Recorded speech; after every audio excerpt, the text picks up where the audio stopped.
Welcome to the Roofman podcast.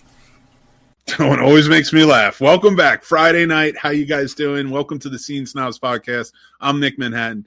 Paul and his nipples are here. They're in the back room. Sturdy's joining us tonight.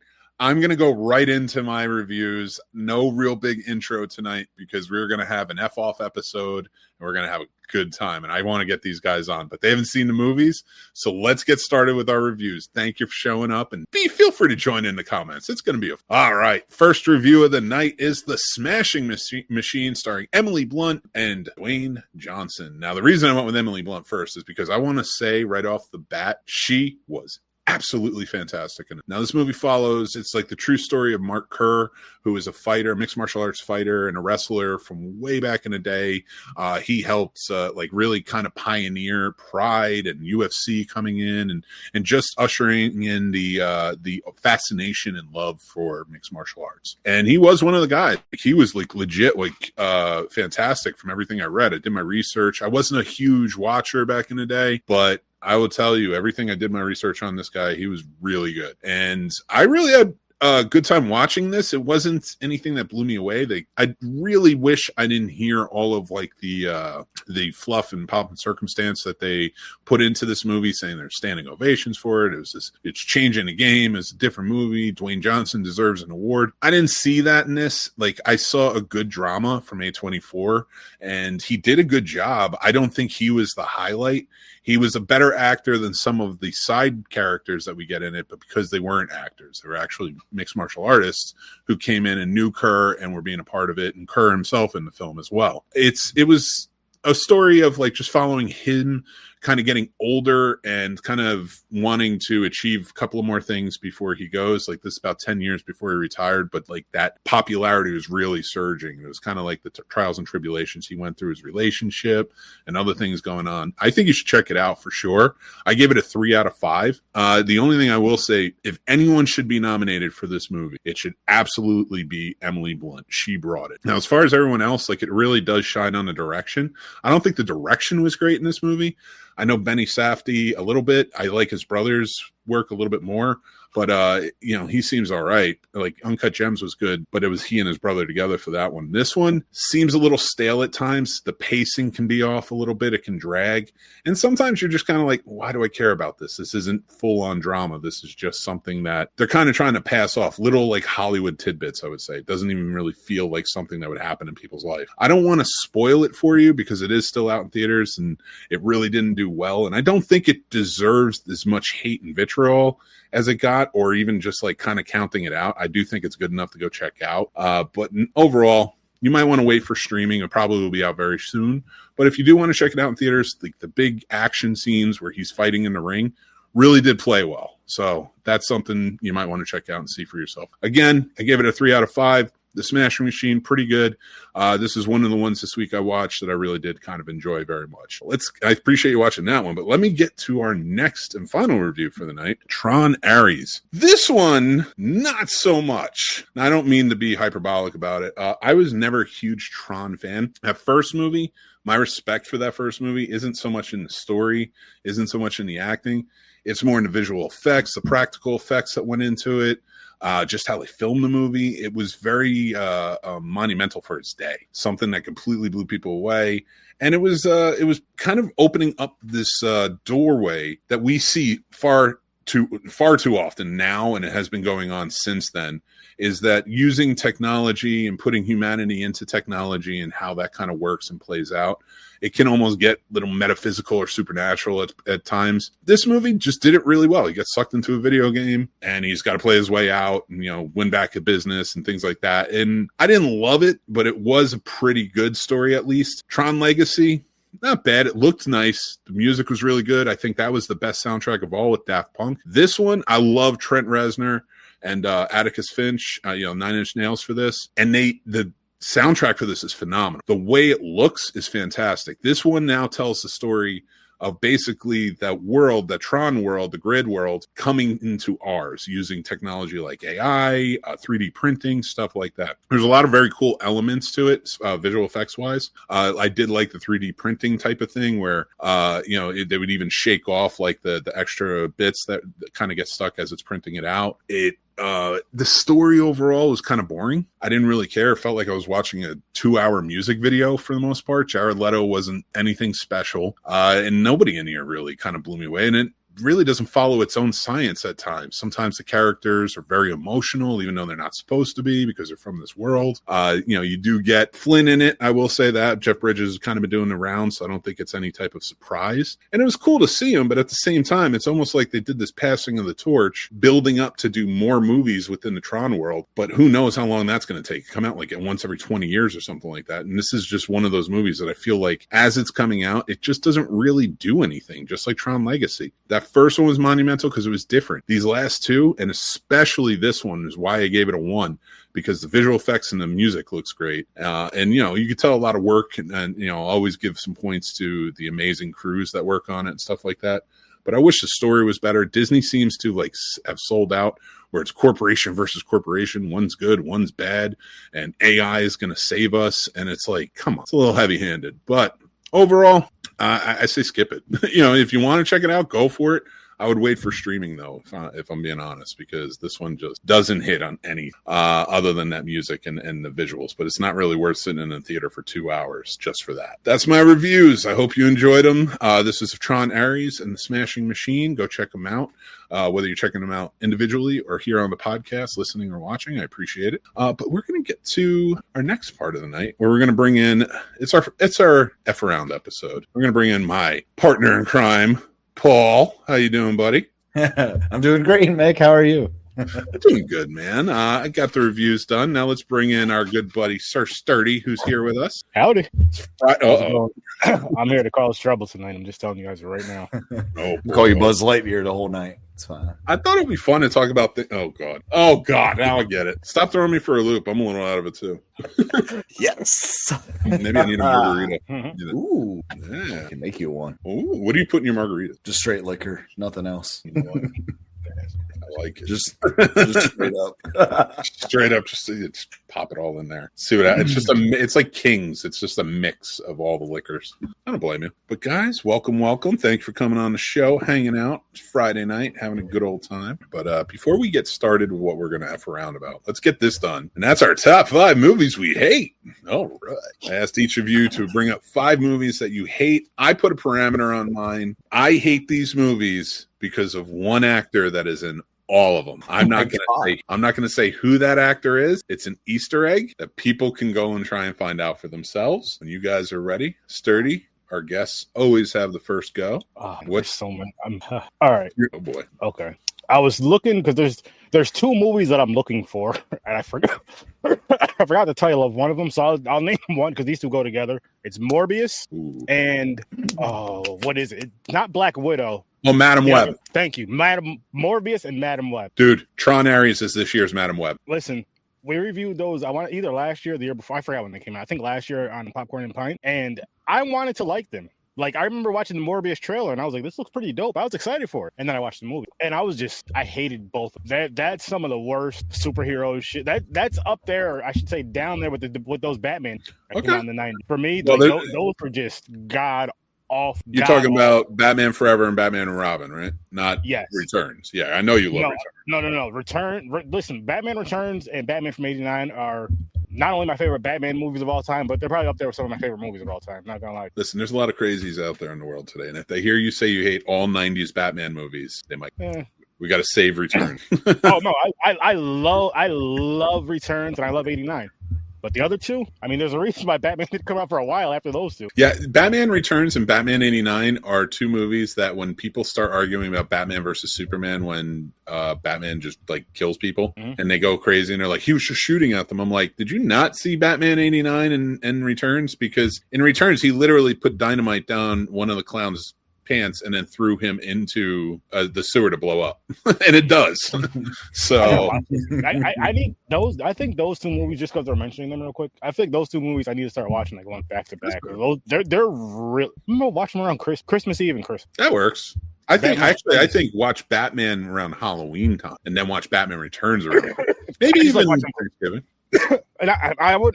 It's not that I'm opposed to that. It's like, but when I watch one, I have to watch Returns. Not too long. Like it has to be within a day or two after. I got it. love There you this go. freaking movie. I'm gonna claim it now. Batman '89 is a perfect Thanksgiving movie. How many times do they have dinner in that movie? At the long table, in the kitchen. She has dinner with the Joker. I'm again not mad. There's not a parade. opposed to that, but there's two things with that. And they're flying. One, That's another. I big have to thing. watch it in the morning, which isn't a problem. 2, football and food coma. I'm gonna watch '89 Batman, then the parade, and then football, and then coma. But then 4, Batman Returns is a Christmas. So that one, and again, I could do Thanksgiving and Christmas, but it'll be Thanksgiving the day after. It'll be Thanksgiving, Black Friday, Christmas Eve, Christmas. No. But Christmas season starts on Black Friday, True. so you could watch '89 on Thursday and Returns on Friday. Ooh, I like that. There you go. like that. All right. Now, Paul, what do you got for number 5? You know, and I hope you're watching, Matt, and I hope it makes you furious. It's Wicked. It is Wicked. It's the movie Wicked. Number 5 on my list of most hated movies of all time is Wicked. I argued with that until and earlier. Then he says it's like your Sound of Music. Now I don't know that we have the same arguments. I feel I don't know what your argument for hating Wicked is, but my argument for Sound of Music, of course, is that nothing happens. There's nothing happening in that stupid. Anyway, that's a good pick. I was very upset with the color of the people in them.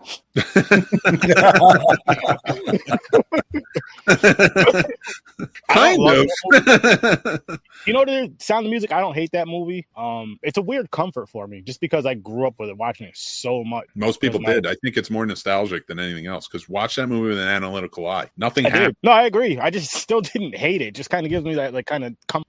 Well, it's because Julie Andrews is an amazing talent. So is Christopher Plummer. And the songs, like, I don't think the songs are good. Well, they're not bad. No. I like the songs, Mick. I'm not going to front. You know that's not on my list tonight. It should be because I hate it, but I have parameters. Like, it's that one actor I put on. Female dear. My number 5 is 2 Weeks Later. Never heard of it. Never seen it. And again, I only put it on this list because the parameter is the one actor that I hate. And you got to find it for yourselves. This is an Easter egg for the fans out there. What is your number 4, Sturdy Birdie? Street Fighter the movie. Ooh, that's a good pick. That's my favorite. Super Street Fighter on the Super Nintendo is my favorite fighting game of all time. But Street Fighter as a whole is my favorite fighting game of all time. The ones on the Super more so than the newer stuff. And as a kid, I was so excited when this movie came out. Saw it, I was pissed. Like even as a kid, I didn't like the. Because you know, there's some movies as a kid you like, and as an adult you're like, this movie. What was I thinking? Was I on crack? This is stupid. But this movie I hated as a kid. You are not allowed to do anything before a show anymore. No, it's not from.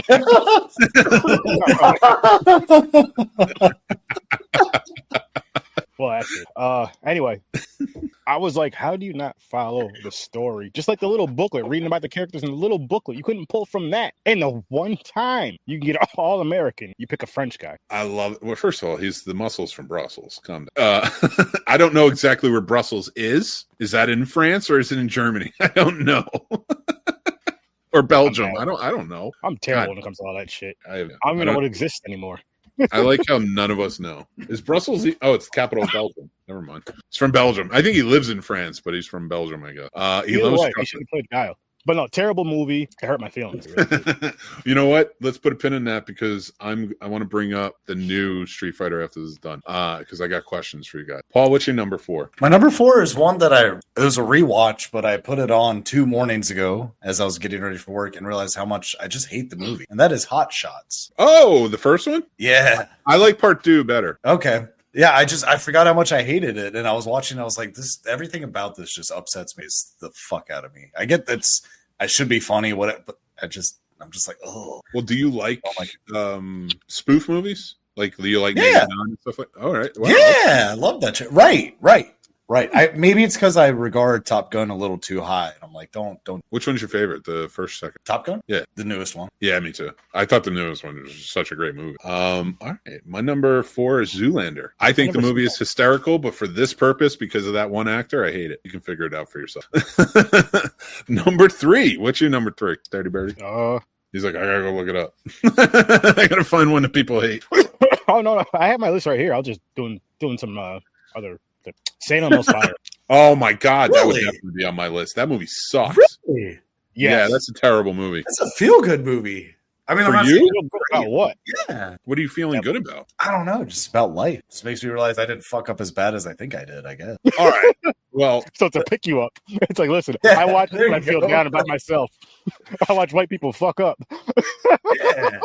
Sorry for cussing. you know, I wasn't gonna agree with you about comfort movie until you said that, and it's like Can't they argue do with make me feel better about myself and all my fuck ups. You're right, Yeah. but that still does not make it a good movie. Oh, it's terrible. we She's in went through, like, serious danger of being cold. We need to save her. Oh, And we did like a whole Brat Pack thing. Finished that, and that was like one of the last couple. I Horrible. didn't even put up the numbers. So my number 3 is 54. That's Studio 54 again because of one What actor. about you, Paul? What was Paul's? Paul just did it. My He said- number 3? He just said 3. No, I haven't done 3 yet. We just Oh shit! I went first. Then you go now. Nah, you're good. No. My number 3 is Hell House Lineage. Biggest pile of Oh, shit. you hated it that bad, huh? I still haven't seen it. It broke my heart. Me neither. It broke my fucking heart. So yes, I hate it. I'm sorry, you guys. I love the Hell House franchise. Hope you bring it back because I didn't like anything after 2. Like I don't hate the third one. I don't hate the fourth one. Like they were fine. They were fine horror movies, but like they're not ones I'd ever go back to. And if this fifth one is, I'm just probably never going to watch it because of you, because of what you told me. So we'll have to there you watch go. it together as for Does It Suck? Because it does. No, that would be a plot. That would be a plot roast. Are you bringing that back? I don't know. We can.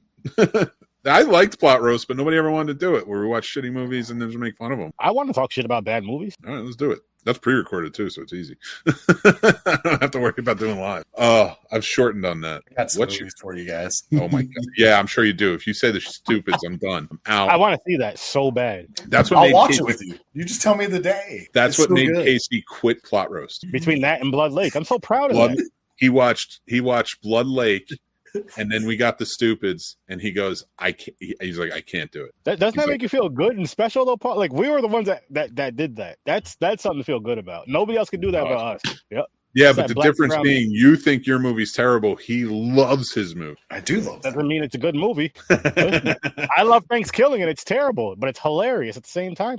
That's fair. And I have plenty of those myself. It's hard to argue. All Number right, we got two? number 2. What's number 2 on you? Yeah, because I want to ask you guys about Street Fighter. High Noon is my number 2. Oh my God, you were so ridiculous. You know what? Because I don't want to argue about some music, I'll let it go. But you're ridiculous. Oh my God, dude. I wrote articles on High Noon and how good it is and its representation. Never mind. I can't have this argument with you again. It's fine. It's your choice. I can't believe it's number 2, though. All right. Would have been number 1, but I mean, Could've been number one is not- etched in stone to where like I don't even have to mention it anymore. I feel like I'm if it going wasn't all the time. number 1, you'd have to cancel your chat. Like, Oh, it's like higher than 1. It's one of those spots that's like never. It's like the champion, and there's like the number 1 contender under that. They battle for that position. and High Noon got it? Oh my God, you just no. High Noon's number 2. There's one more before High Noon. You're gonna be upset with that one too. All right. Before I lose my mind, what's your number 2? I think it's one we can all agree sucked, and that is Joker, the second Joker. Oh, I Don't didn't Follow watch You it. Do or whatever? I Yeah. hate musicals, so I agree. Oh, yeah, that was a terrible. You know what? No, I have a theory about that movie and why it was written the way it was. I think because the first movie became such a huge thing for like incel men. The second one was made to almost make him look ineffectual and weak throughout and live in this fantasy world, trying to say to those guys like, stop, he's not a good guy. And then he doesn't even get to be the Joker. And you know what I mean? Like one of those things.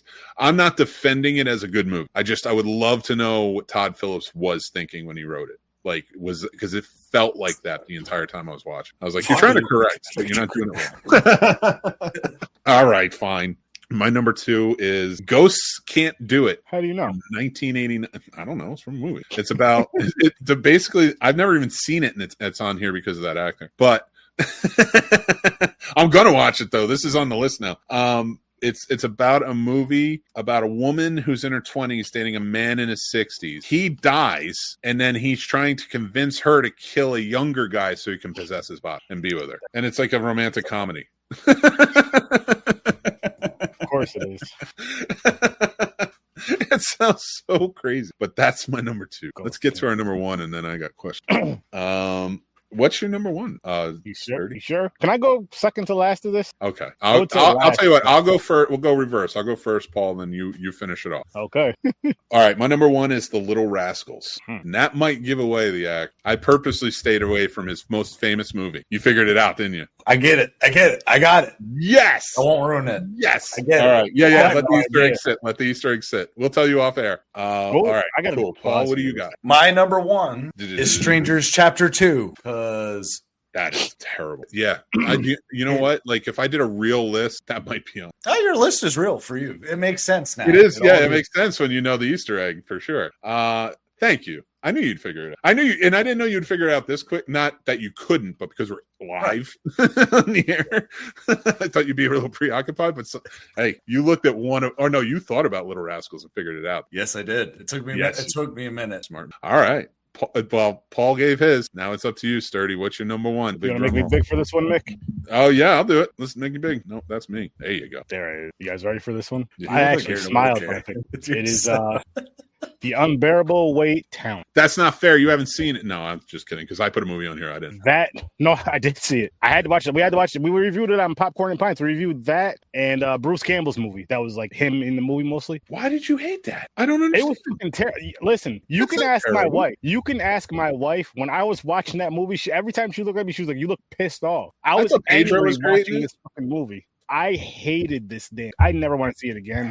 You just want to hate Nicolas Cage. That's the only thing. The movie was good. Listen, this is a natural hate. I can't help it. But all the things that you basically... I can't help my facial expressions when I'm watching something and seeing something that I do not like. I can't help that. I just look angry. This isn't just the angry black guy look either. This is me just pissed off because something's on my TV that I don't want to watch, but I have to watch for a show.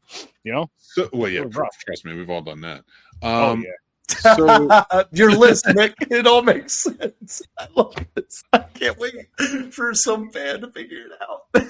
Oh my god, dude. Well, that's a good. All right.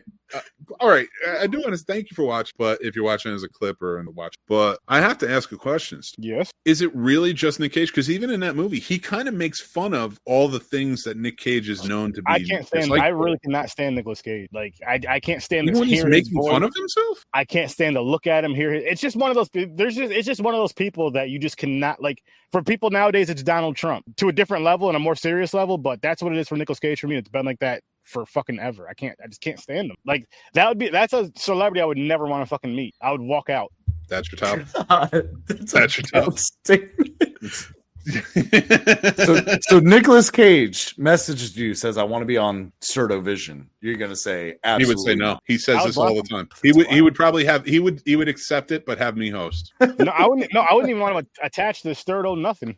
I'm telling you right now, Nicolas Cage. There was a point when I was doing this show years ago, it was like year 2, that I was like purposefully interviewing people in the newest Nick Cage movies, not in like the directors or if they're actors or they worked on a movie, trying to get to Nick Cage. I wanted Nick Cage on my show. So Nick Cage just reached out to you willy-nilly and was like, "Hey, I really want to be on Certovision, watch a movie and talk about it." And you didn't at least give me the chance to fill in. I'd be very sad. I'd be very upset. That's all I'm going to say. I'll tell him to stop harassing me and leave me. You're such a dick. Get out of my DMs, you thirsty slut. Like, what the hell? Tell him to come into my DMs and talk to me. I don't, or Paul, one of the two. We'll get him on our show. Yeah, but if I did that, then I'm going to get credited for it for the rest of my life, and that would just make me sick. You wouldn't want to make your friend happy? Not with that. I'm going to do a cameo with Nicolas Cage. Any other actor that you love, but not him. I'm Nick Cage, and I want to tell you, start and send that video to you every day. Dude. God bless AI. I can't wait. I'm about to do that. Oh, my God. Are you going to do one of those Sora videos? Yes. I would love it if he saw it, hated it, and was like, "No, I want to do the actual." Okay, let's ask this. Would you let him promote your show? I wouldn't want him to associate with my show at all. I don't want him touching my show, knowing my show. I don't even want him knowing about my shows. Do you know how many people would come to your show if he just said, "Go check out Horror Story is my favorite"? Care. Let me ask you something. Man of principle, what, man. What could Nick? What could Nicolas Cage do to win you over as a person? Like, what if he's he coming to your house bought to apologize? Cool lunches for every you kid in the hated? country for like 10 years. Right. Would that soften you on Nick Cage? It's a nice gesture, but I still don't like him. Now you're trying to buy my like. It's not right. Trying to pay your way into me liking you. I can't be bought. He can't be bought. Sorry, I tried. I can be. I don't have to be. Nick, I can be I don't bought. have to like everybody. You know. I say we start the Nick and Mick show where we talk about all things that we love together. Nick Cage is awesome. I don't know why you hate him. Listen, man. I think he's so much fun. I have cooled on saying he's the best at living actor. I think right now I'm at it's fluctuating. It always has, but right now I'm thinking I'm like on Jamie Foxx.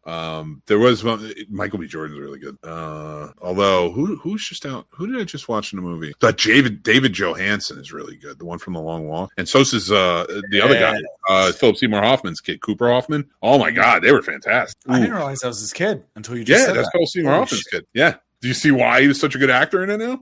He's got his dad's genes, for sure. And he kind of like he doesn't look like his dad. Like he has, similar features, of course, like all kids sort of do. But he like and it wasn't the mannerisms, but there were hints within his acting that really just reminded me of the genius that was Philip Seymour Hoffman. So I'm very excited. And these two both said they became such friends on The Long Walk. How some actors just work together for years and do movies together. They want to do that. I was like, that's fantastic because it would be great. Heck yeah, that's beautiful. I don't need Kevin Hart and friggin' Rock together again. Put these two together and get good act. Yeah, I know. Long Walk's coming out. I don't know if I could watch that.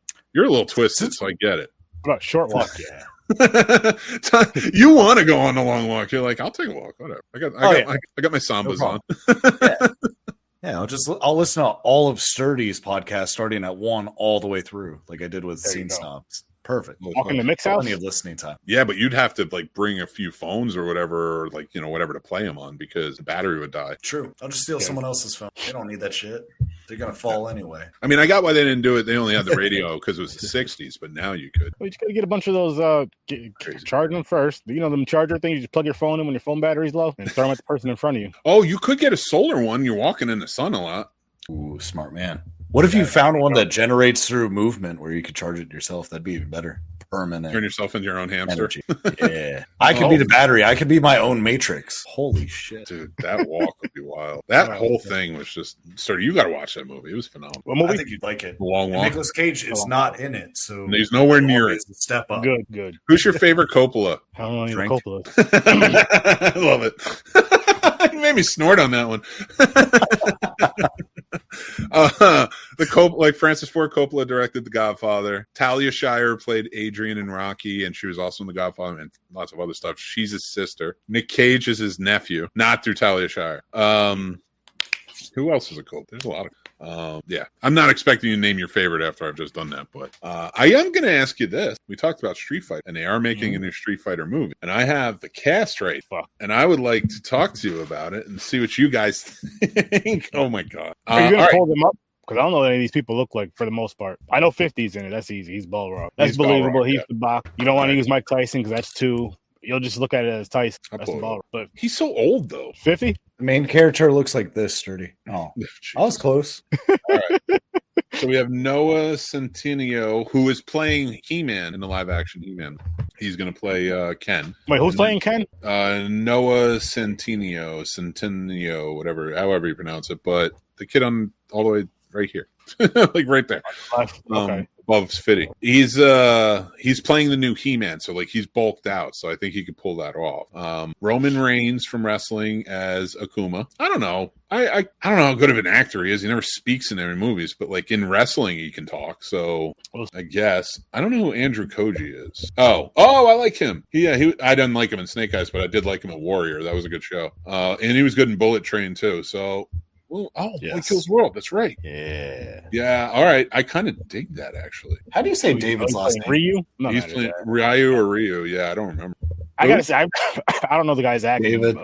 Where is it? Oh, David Dashmalchian or something. I think it is.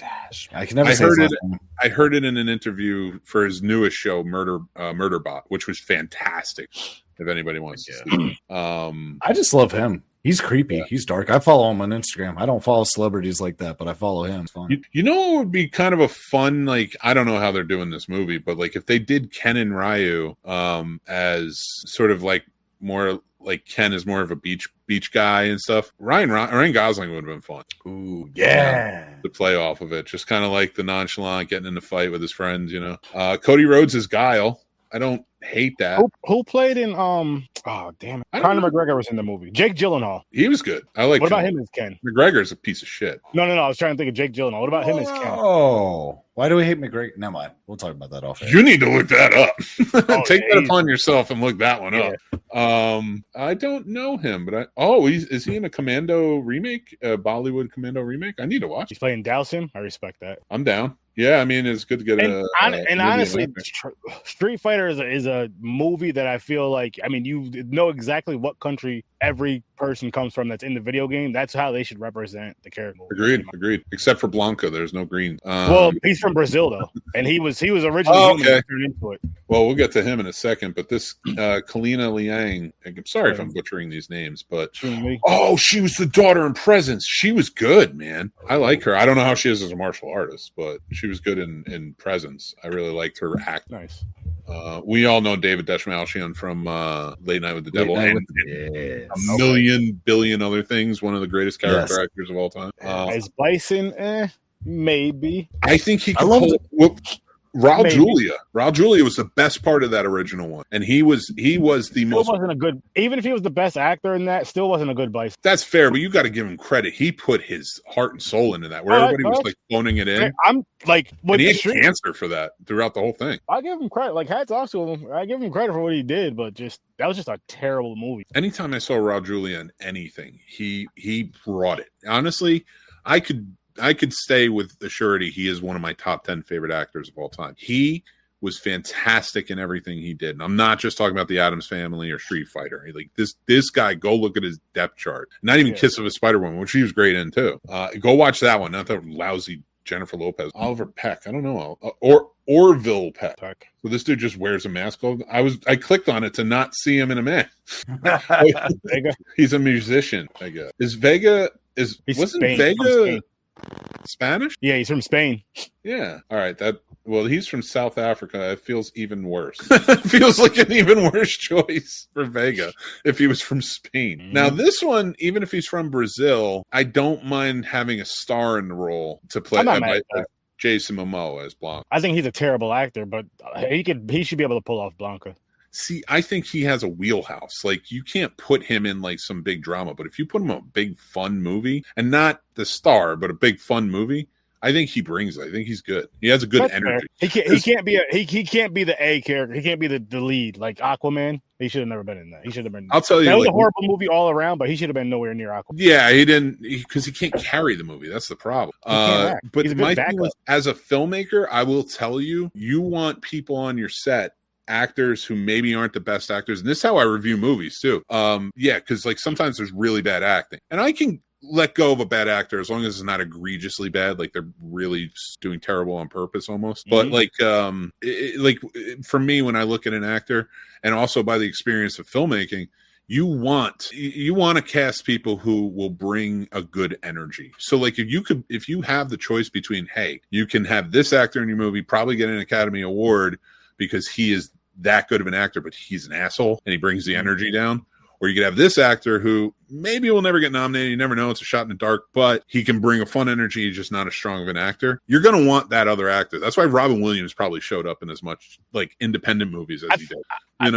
He wasn't the strongest actor, but he was a presence that everybody seemed to love. I know I did. That makes sense. I guess it depends on what kind of movie you're making though, too, though, right? Like if it's more of like a drama, like a real serious tone, maybe you want that really good asshole actor. But if it's something like Street Fighter, it's like, let me get the Jason Momoa. Would that make a difference? Yeah. Like I wouldn't put Jason Momoa. Actually, I wouldn't even put The Rock. But honestly, right now, I probably would have put John Cena or Dave Bautista if you were going to use an actor for that size. But Jason Momoa is great in a Street Fighter. He's great in like a Fast and the Furious. But for, when you get to like movies like The Smashing Machine, I'm not going to hire Jason Momoa to do that role. He's not going to bring it. The Rock brought it pretty good.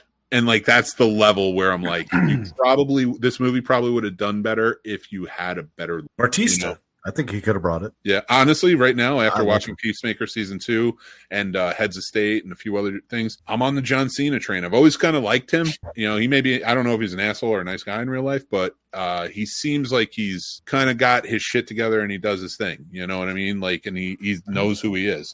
So I appreciate that. But as an actor, he brings it at Ricky Stenicki, one of the worst friggin' movies I've ever seen. Actually, that would be on a hated list for real. But John Cena gets a 5 out of 5 in that movie because every scene he's in, he chews it up. And unfortunately, he has to chew up bullshit. But every scene he's in, he chews up every bit of scene, and he does fantastic. So, like him, that movie was hilarious. Oh my god, it makes no sense. All right, you introduce child abuse in the third act. This guy's an asshole the entire time, and then at the end you're just like, we know your dad abused you, so that's why you act this way, and then it's cool. No, and that's not even an egregious thing. That was just something that annoyed me as a writing standpoint. Oh, I'm gonna need to move. Shut up. Mel Johnson as Cammy. I don't know her. She looks very familiar. Oh, she's in a new Witchboard movie. I need to watch that. I don't know her. Oh, did you see it? Mm-hmm. Okay. All right. It was okay. I'll say, like, for me, it was at least a 2.5. Like, I'd say it's worth a watch, and it is streaming, so yeah, it's worth a watch. I still like the original better. Let's stay on this one, so that way I can just scroll. All right. I hate this guy. Andrew What about Schultz. 50 Cent? Well, we already talked about him. He's playing Balrog. Would I put him as Balrog? No. He's probably producing this. That's why he's in it. But no, I would. He's a terrible actor. That's not even an actor you bring on set. Like, oh yeah, he's terrible at acting, but he's got a great energy. Like, his level of acting is so bad, you just don't bring him on set at all. He shouldn't even be starring in music videos. That's how bad his acting is. So music's great. I like his music, but so who would you prefer? Oh, anybody, sturdy. You want to play Balrog? They should have. I wish they had brought. Is it Jonathan Majors from Magazine Dreams? Perfect. He would be great, and he's that size. Yeah. Michael B. Jordan's another one. Although, like, I'm trying to think of actors on the level that would be in this movie, if that makes sense. Yeah. Michael B. Jordan probably wouldn't do Street Fighter unless he like had to say of like who was in it. Like, it would be a Street Fighter movie that's on a different level. Not Jason Momoa as Blanc. Not that level. Jeez. But fucking Andrew Schultz is Dan Hibicki. What character is that? I don't remember that character. That's from one of the newer Street Fighters. I'm gonna think on that, Paul. That's fair. Brian Tyree Henry would be good. I can't stand this guy. I won't see the movie because he's in it. Like, he's grating on. Like, I can't. Like, I hear his voice and I'm just like, fucking poser. That's all I hear and see. And that's it. He's the guy who walks in the room. He's the white guy, and when he walks in the room and he sees some black guys around, his speech starts to become a little more urban from how he would speak any other time. And I don't respect the guys who do that. I never have. It's like, be you or just shut the fuck up. So sorry. I feel that way about Eric. I can't stand Eric on to say. We're getting to him, but I'm going to say one more thing about this one. This guy, sturdy. This is Nick Cage. I get it. I get it. Maybe I don't have a great reason or whatever, but he seems like a punk and a poser, and I just. Hey, you have your own. Listen, you have your own reasons. He looks like every dog growls at him when he's walking down the street. Maybe it's because he's one of the ones that ruins podcasting, and I love podcasting. Like, I'm not a poser who's out there is like, oh, I'm going to do this, that, and the other thing. Like, I have a podcast, and I'm going to share every opinion. I fucking love this industry for 14 years. I love it. I love it as much as filmmaking. That's why I do it. So when I watch posers and idiots like this out there spewing all the vitriol and bullshit just so that way they can grift for more money, it pisses me off. I'm not a purist that says you shouldn't want to make money or things like that. What I'm talking about is the people who got in on this because they were fucking bored in 2020. That wasn't me. I went as a job from podcast to podcast. Like, I made this work for me. And I, like, honestly, like, there are people who should be podcasting now who are fucking amazing at it, and they don't do it anymore. And these idiots still do it, and it pisses me off. Anyway, let's move on. I like her. Raina I can't say this. Raina Vallandingham. I feel like you got to say it quicker, but I don't. She was great in Cobra Kai. That's where she caught my eye. And yes, she's of course objectively one of the most beautiful women I've ever seen, but that's not what I'm talking about. But like her actual skills, because I saw her online afterwards because she was like introducing a video. I was like, oh, she was on Cobra Kai. Nice. Oh my God. Like if they let her just go in this, you got to look at the videos of her. Like her martial arts skills are off the chain. Oh, she's a martial. Okay. That's dope. She's an insane martial artist. Like, and you know what I would respect more about these type of films, all joking aside, is where if you had actors that had some martial arts training and backgrounds, just so it would give it more of a realistic feel. I mean, yes, to have the stunt people there, of course, but still, just to have some sort of a martial arts background would be kind of dope. Yeah. I mean, she like, trust me, like it's just a lot of fun to even watch her like training videos and stuff, like, because like it's like you see in the movies. Like I'm talking about like the way she moves is how Jet Li moves in the movie, awesome. you know, That's or Donnie Yen and stuff. Like it's so mesmerizing. It's like this true martial art that is just fantastic. I can't speak about it. I don't know what discipline she does. Is black belt martial art. It just says martial artist, but it doesn't say whether I mean, it was karate and Cobra Kai because that's what it was, but I don't know. She's from America. She's playing Julie. I don't remember the Julie character. Was she American? I don't remember Julie either. No, that's from one of the newer games that I probably played a handful of times. Street Fighter vs. Capcom or something like that. One of those crossovers or one of the newer Street Fighter games. I wouldn't be surprised if like they made up that character for her to be in one of the newer ones because again, she's sick fighting. And this dude was on Reacher. He's 7'2". That's how big this dude is. I'm 6'8". I'm 6'8", right? So first of all, Alan Richards, that's a dude I just want to hang out with. Like, you know, I think we differ like have different opinions in life and stuff, but he seems like a genuinely nice guy who cares about people, but also he seems like he would be fun. I love Thad in Blue Mountain State. You've never watched that show, but oh my God, Thad was amazing. I was so upset when that show ended. Like, I got to go back and watch it. That and The League are two shows I want to watch again. Oh, Paul, have you ever seen Blue Mountain State?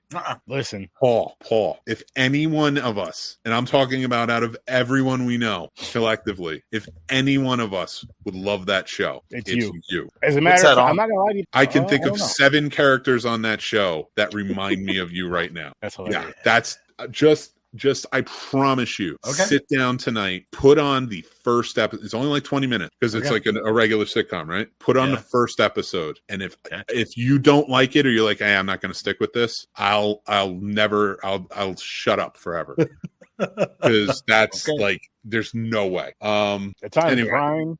Olivier. It's on Tubi. 3 seasons. All 3 seasons are on Tubi for Blue Mountain State. I might go back and rewatch them. It is raunchy and crazy and wild. Oh, it is. Think Van Wilder, but but just more.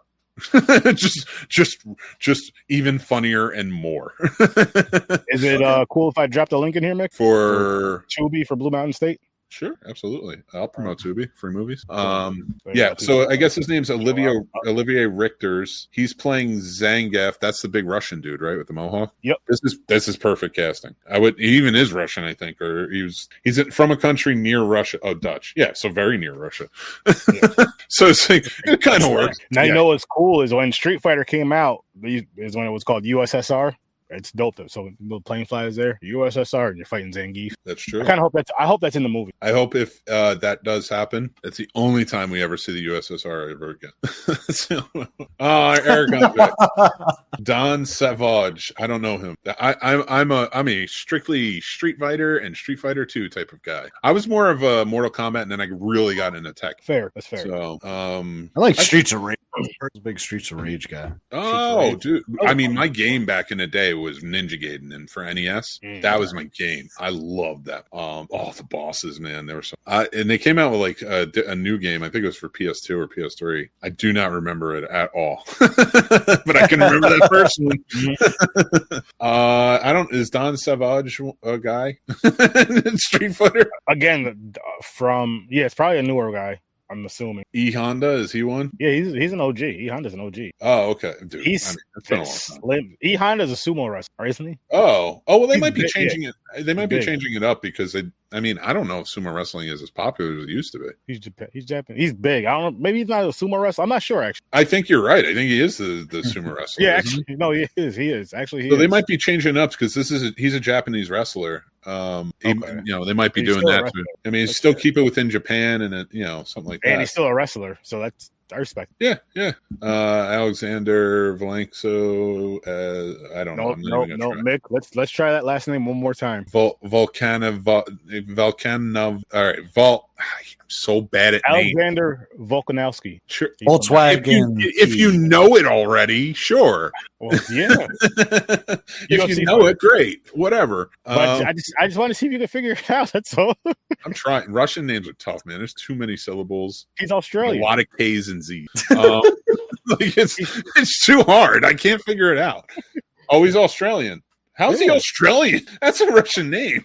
Well, all right. I'm not dense. I get that there are Russian ethnicities in Australia, I'm sure, just like there are here. And I got nothing against the Russian people. Well, all right, I'm going to paint myself in a corner here, man. I mean, like, too many Easter eggs, y'all. I don't like the president there, like, and his people, but Yeah. I mean, I don't hate all Russian people. Me neither. I just stupid hate people just that you don't know. Dude, I don't know how to get myself out of this.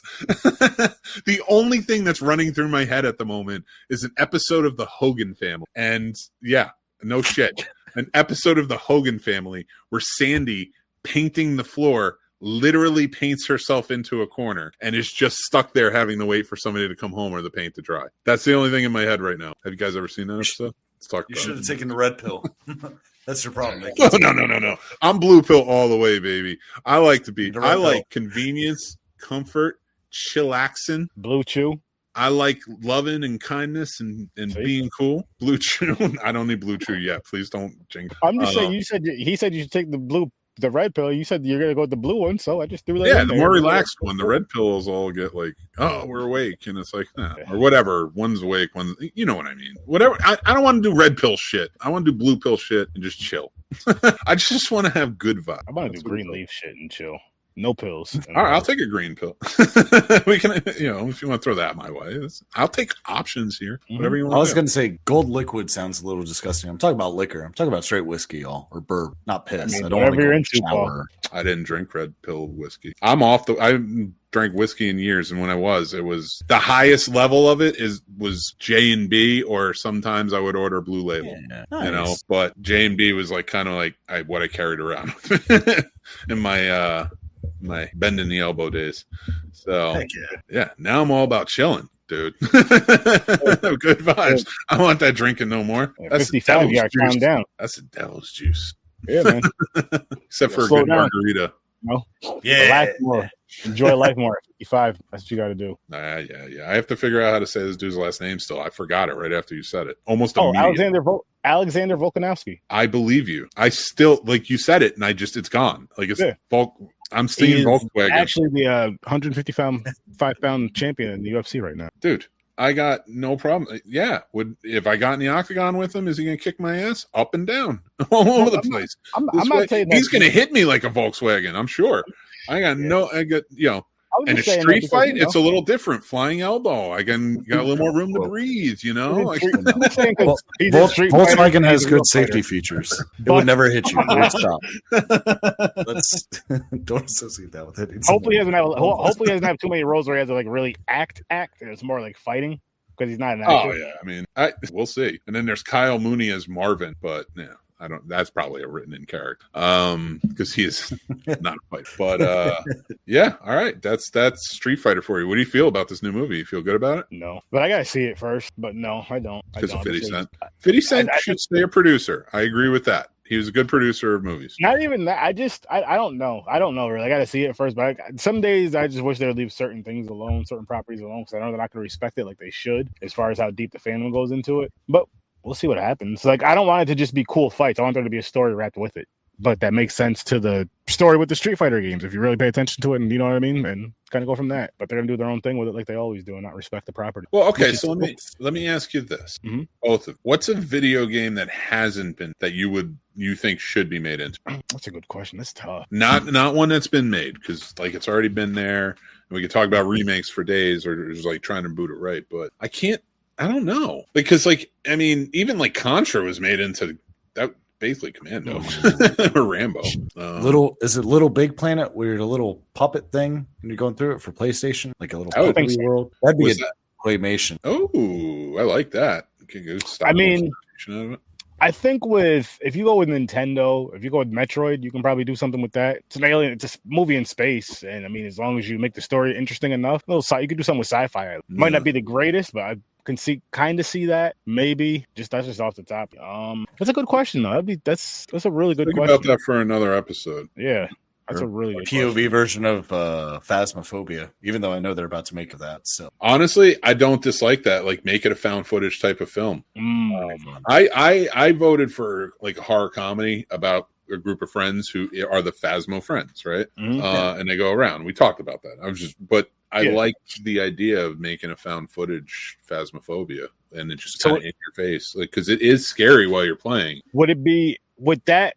And this is going off your idea, Paul. Would it be like an anthology? So you're going through all the different areas, or is it? Yeah, you'd have to do it that way. Yeah, I mean, they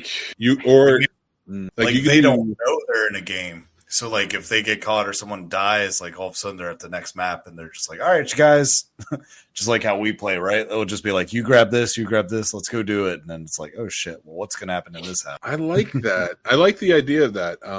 I would rather make it found footage so you can see their faces sometimes, so we get emotions out of it.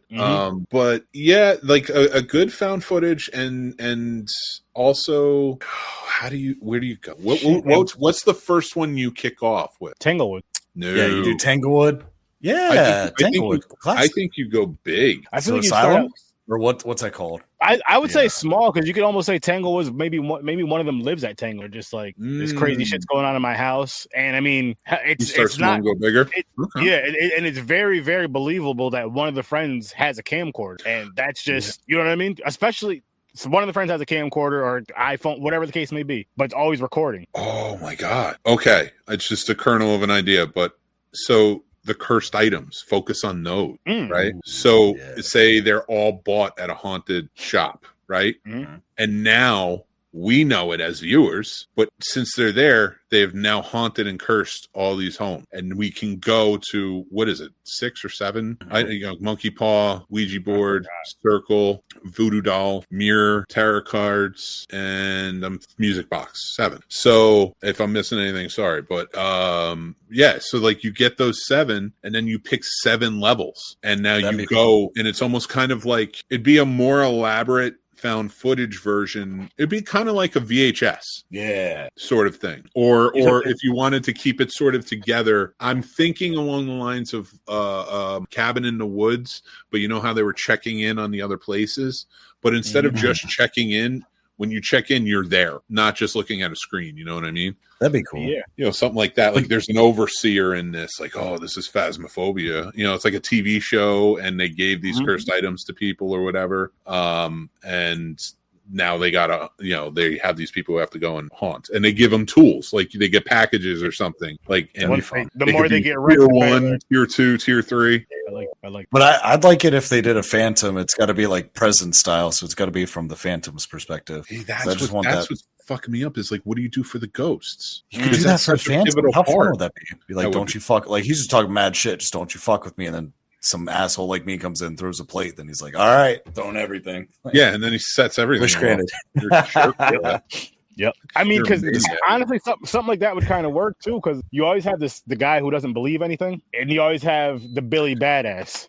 It's not. I don't have to believe in ghosts. They don't exist.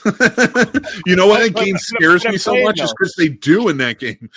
But I'm saying though, as far as the movie goes, you have the one that doesn't believe in anything. You have the one that may believe it. I want to see a ghost. This, that, and the third. This is what I'm going to do. They walk in the room first. This, that, and the third. James. And then you have the more cautious one, like my black ass, who stays on the truck and looks at the cameras. No, I just don't sacrifice myself for anybody anymore. According to that game. Yeah, I'm the guy with the camcorder. I go in there and set up I go in there and set up the cameras. I take my ass right back outside. It is an important job. I will say that. Yeah. And there's always one player in that group of 4 that's like, we won't name any names. But I don't do that. No, I didn't mean you. I was looking in the camera. Oh, all right. Now I know. If it wasn't me, I knew who the next person was. So, and I will say this: it's easy to trigger him. It's so easy, and he triggers me too. But just make sure to flush the toilet. Picture him flushing the toilet. Either he's talking on screen, or he's talking to some rando watching right now who doesn't know it's him. Oh boy! All right. Yeah, phasmophobia. That would be fun. That'd be a good time. But one more question for you, and it's in the vein of Peacemaker Season 2 ending. I know you guys don't watch it, but with James Gunn starting the whole DCU off and having, this whole world with metahumans and things like that, and he is not afraid, like creature commandos. Those are such deep pulls. He pulled out, not to ruin it for anybody, but I don't give a shit. He's probably go with the Salvation run, which is a great series. Anyway, it's one of those things. Like he can really dig deep in the universe of DC. What comic book characters? And if you don't know DC well, you can choose them from Marvel, or you can choose them from whatever that's obscure that you would never think would get one that you want to see get a movie. Yeah, movie or a show. I wouldn't necessarily say obscure, but I would love to see Jon Stewart be in a movie or a show, not his own. Maybe as teamed up with Jon Stewart in The Flash. You're very lucky because Lanterns is coming out soon, and that's Jon Stewart and Hal Jordan together. I would love to see Jon Stewart have more of like a leading, just from watching the cartoons.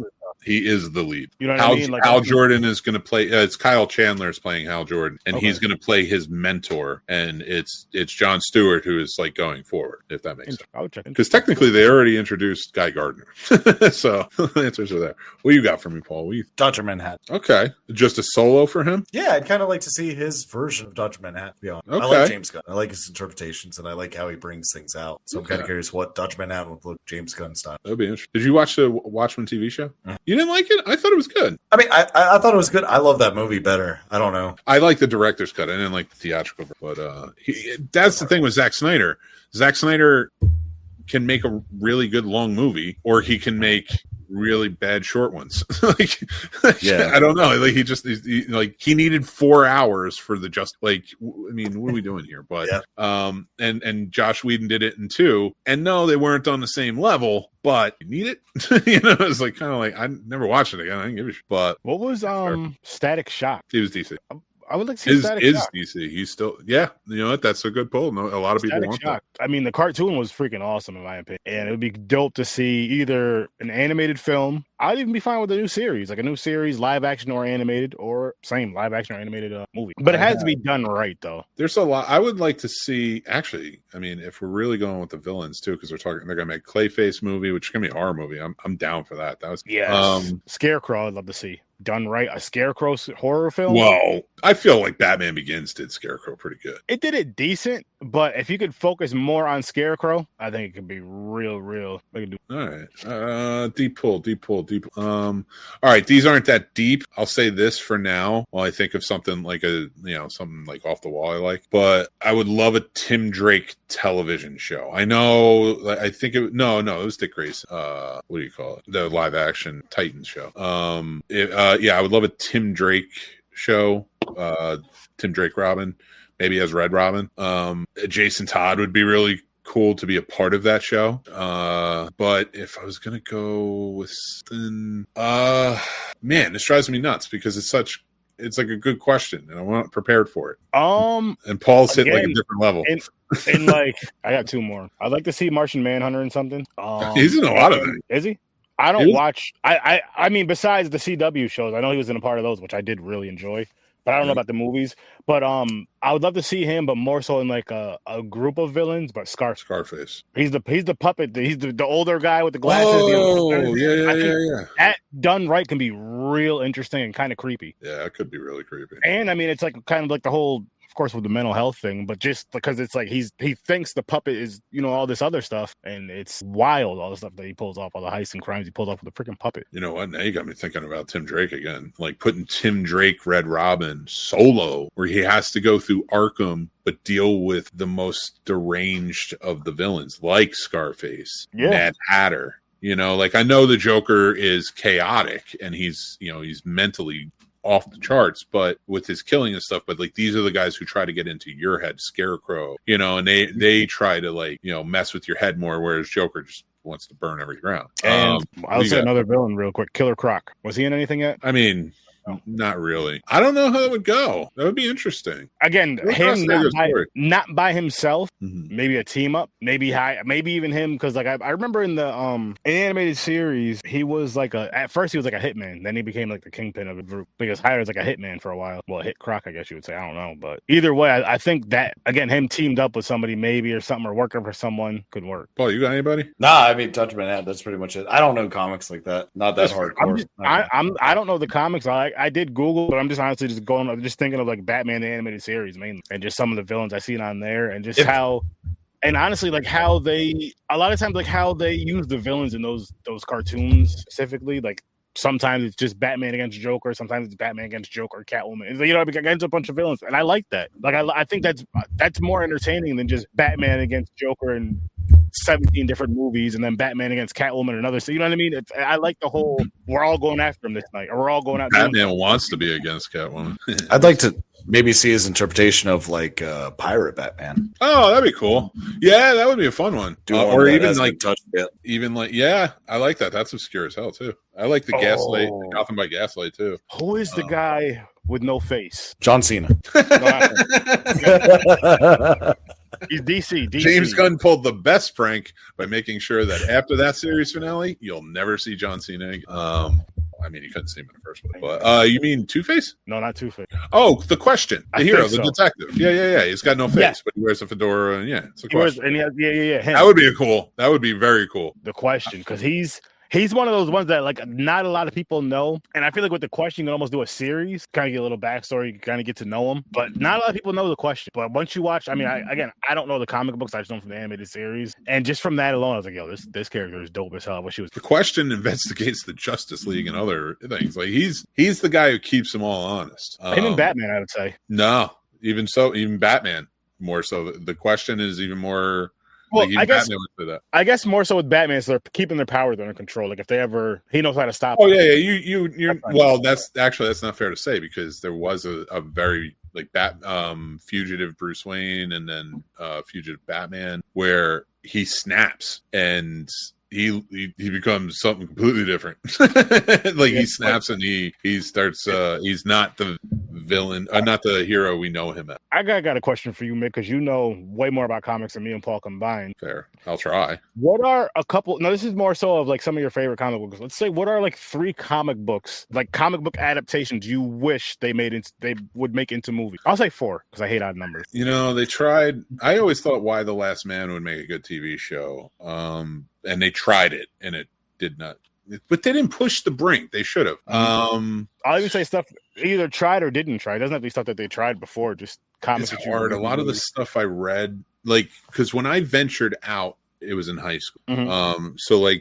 So meaning like, you know, growing up, the top 3 were Superman, Batman, and Spider-Man. In fact, Spider-Man and Superman have always been my favorite. And I liked those uplifting comics. They really helped me through tough times, like, you know, and believing in heroes and such, and integrity and honesty and all that. Like I hold the high value. So, and I attribute to those comics. But when I got to high school and like, I'm like, oh, I think I want to be a little more punk rock. Not that I am, and I'm not, but you know, like where I want to kind of get out of my shell a little bit. And it started with Spawn, of course, which you're building franchises and you have not thought to do Spawn. I don't know if Todd McFarlane's holding it back or what, but you know, that would be a good one. But then it like kind of went out, and like Image was a big one for me. Dark Horse, you know, all these ones. Invincible is an amazing show, and I'm glad they did it the way they did it. You know, I'm glad that's another one I need to go back and watch. I'm glad you brought that up. I know I watched first season, maybe even the first 2 seasons. It's been so long, but I was just like, when I watched that first season, I seen how crazy and wild and violent. I was just like, this is what I was waiting for. You know what my favorite part is? It speaks. I'm watching it with Tommy, and it speaks to his generation. But Mark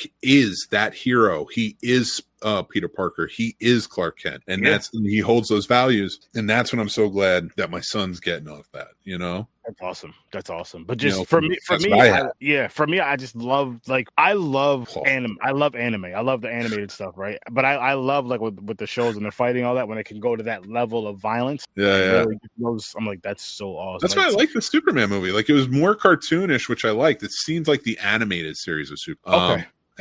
But it was fun, but it didn't hold back on the violence, and that's what James Gunn's good for. James Gunn can make a really good, fun movie that's, you know, has a tone, has a genre. Like Slither is a great, fun movie, you know, but it has the horror tone, and he did the same with Brightburn and such. So he does. Like, he has that great. Like, Super is a great superhero movie that its tone is dark as hell. Like, it's a dark comedy, very dark.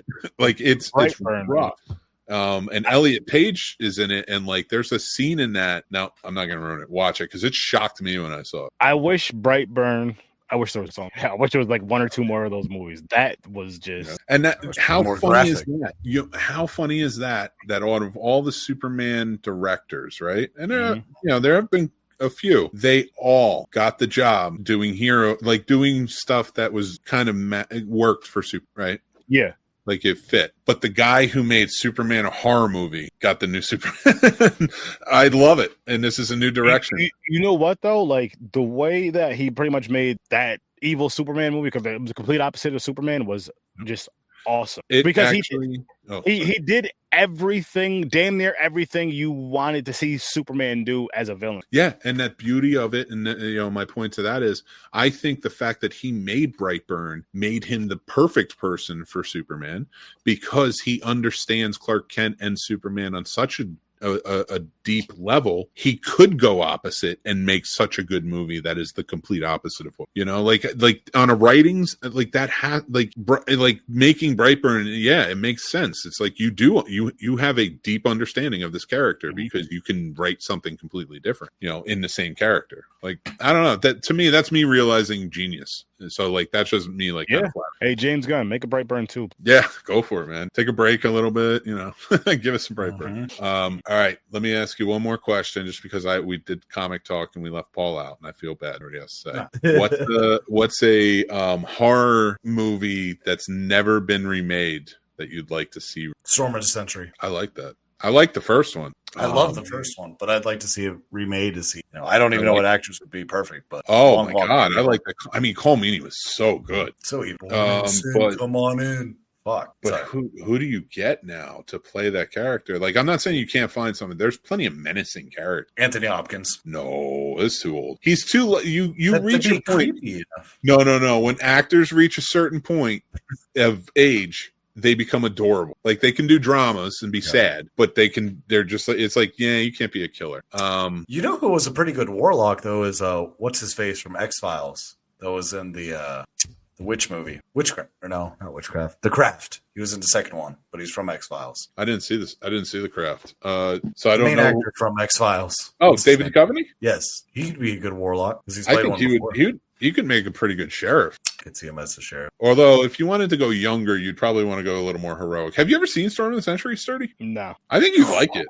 It's Stephen King's script. It was never a book or a short story. He wrote the script. He didn't direct it, thankfully. To Maximum Overdrive, he gave up. It's a Christmas movie for sure. Actually, Maximum Overdrive was in the Trucks. Actually, technically, Trucks was adapting the book. That Maximum Overdrive, that Stephen King wrote, that Maximum Overdrive was adapted from. How did he not be able to adapt his own book? I don't know. I don't know. Too much cocaine. It's probably because he only saw it one way. He only wrote it to be one way, right? So maybe it was just too hard to make it into. I think it's just too much cocaine. That man just dipped into the cocaine too much. He says it himself. He said the whole thing was just cocaine. It was a cocaine fuel. Yeah. Why do you think the kid gets beaten down by the vending machine? Which is awesome. And everyone always remembers that shit. They'll be like, the one with the vending machine? And You I'm can like, say it's awesome all you want. I agree, certainly. But we have to at least admit the truth and the fact of it, Paul. It's a fever dream. It's a little thing. It's just like, what would happen? And let's roll with it with the ACDC. Facts. But have you ever shot a 50 cal on peyote? No. All right. We got to end this show. All right. Let me get to the final segments. Here we go. And Sturdy, you can stick around because you're part of it. Thank you guys for watching. Let's get to Sturdy's movie picks. Of course, it's usually mixed movie picks, but till the end of October, it's been Sturdy because he's the master of horror. And Sturdy Birdie, what movies have you got? The Guardian. That's right. From 1990, a William Friedkin classic of terribleness. The tree nanny is coming after you. If you haven't seen The Guardian, I highly suggest checking it out. A lot of these movies that Sturdy chose for the Does It Suck portion, which is The Guardian, which is coming out next week, they were interesting watches that I think any true horror fan should watch. I'm not kidding. The Mangler. Oh my God, it was such a bonkers one. Another one based on Stephen King. The Guardian. I just watched Hideaway. And oh my God, does this serial killer story turn into something I've never thought would happen between heaven and hell? It's insane. And speaking of heaven and hell, our classic film review will be The Prophecy from 1995 with Christopher Walken. Now, you chose this one for me. I've seen this one before. I enjoy it. I wish the movie went harder, like the sequels kind of do. But I do enjoy it. I liked it. So I'm interested for sure. But that is, guys, that's our Sturdy's picks. Let's get into film definitions with Mick. And we've been talking about crap tonight, so I'm just going to pick something. Mick, after this, can I share my screen real quick just to show you guys what movie I'm excited to watch? Right after I do my plugs, yes. Yeah, it's not inappropriate either. Don't worry. I promise. It's funny. So this is, I'm going to go with Location Scout because that was the page I opened to. And I don't want to read anything long. So, Location Scout, which I did. Actually, I did that for a little while, and it was kind of fun. I got to eat at a lot of good places. Location Scout, I'm sorry. An individual, frequently part of a location department, who goes in search of suitable places, either indoors or outdoors, for a film production's on-location shoot. Yes, Location Scouts are incredibly important to the filmmaking process in your pre-production, and good Location Scouts will get you what you need and get you everything situated and set. I was not a great location scout by any means. I did enjoy it. I wish I kind of stuck with it a little bit because it would have been. I had a good time. Like it was fun to go and scout all those locations. But Location Scouts, we thank you out there for all the beauty that you're putting out there. And screw the green screen. We want more location. Right. I also want to say the Family Drive-In, Stephen City, Virginia. Guys, it needs help. It needs to be saved. They're trying to buy the land that they are on, which is owned by a real estate corporation that wants to sell it. They don't care about a drive-in. And this one's been there since 1956. We need to save it. They are accepting donations now. The links are down below in the description. Also, to help along, we're going to be doing a charity script read on October 18th.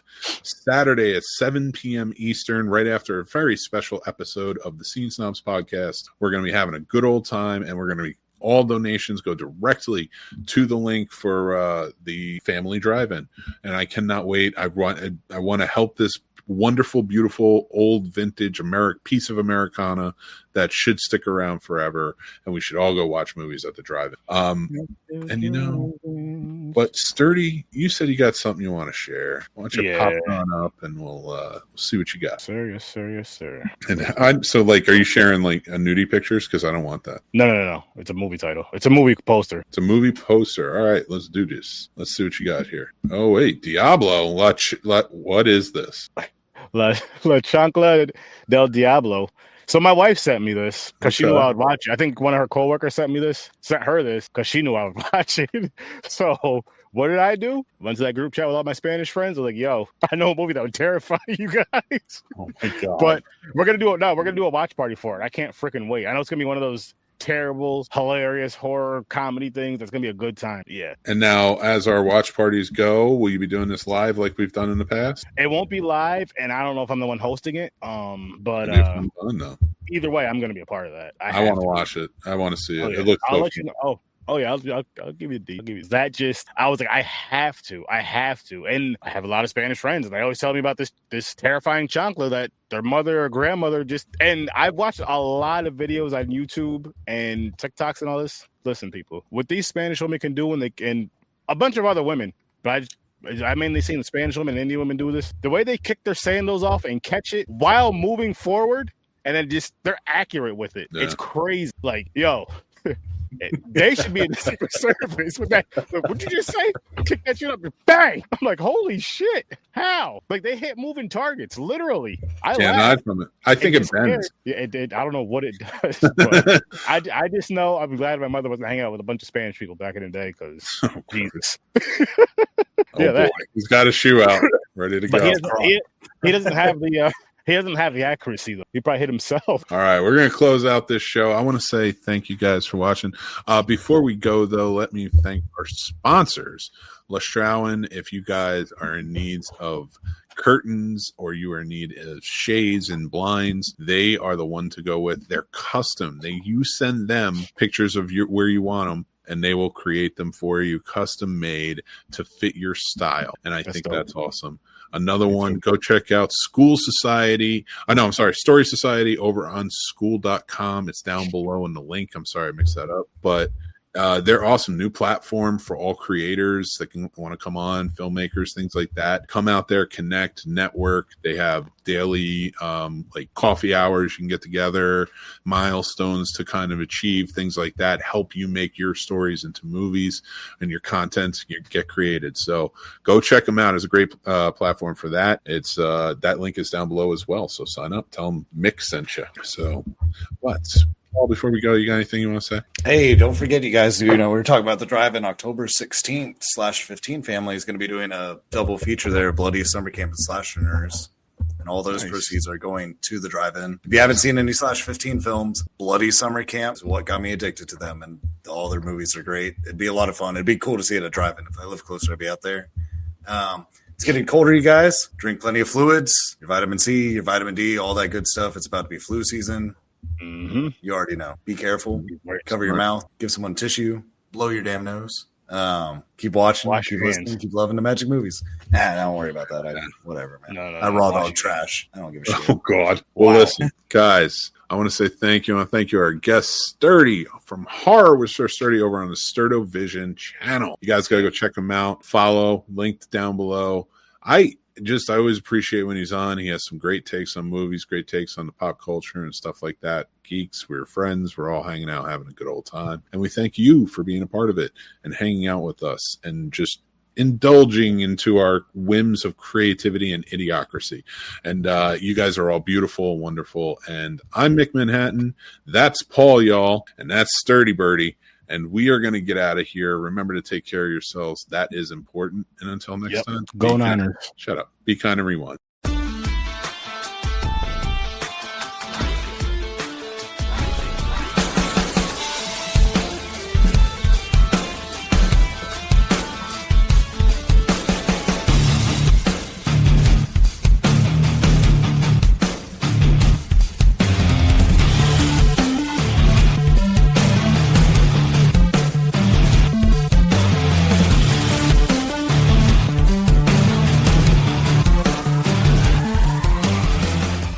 Go Giants.